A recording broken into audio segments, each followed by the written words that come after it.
ijambo ry'ubwenge ryanditse muri Yakobo ibice bitatu ku murongo wa 13. Iwe yaravuze ngo ninde muhanga muri mwe w'umunyabwenge ngo nabigaragarishe ingeso nziza, gukora neza, kuvuga neza, kubana n'abantu neza. Haleluya. Aravuga ngo umuntu w'umunyabwenge kandi umuhanga ngo yigire hepfo ashaka gutandukanya ubwenge bw'Imana n'ubwenge bw'abantu. Haleluya. Aravuga ngo abahorana amakimbirane akaze mu mitima yabo ngo ntibakaziratane ngo babeshe ukuri ngo kuko si ubwenge bw'Imana, ubwo ni ubwenge bw'abadayimoni ndetse bw'inyamaswa abantu, ubwo ni ubw'isi. Imana idufashe cyane. Ariko aravuga ngo ubwenge bwamanutse buva mu ijuru, ubwenge buzatuma dusa na Yesu. Haleluya.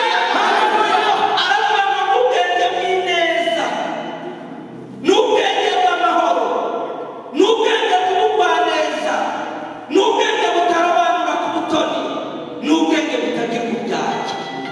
Bwana asifiwe. Ubwo ni bwo bwenge bw'Imana, ubwo ni bwo bwenge tugomba gutunga bigatuma dusa na Yesu.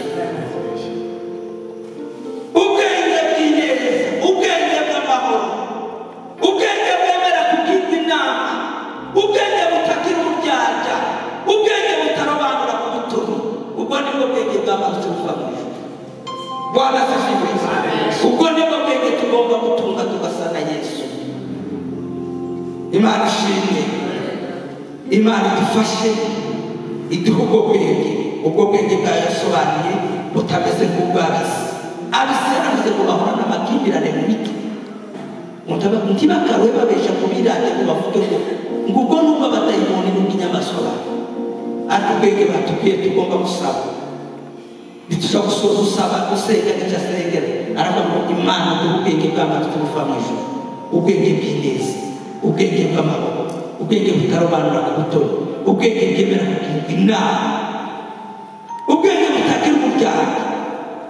Imana ishimwe cyane.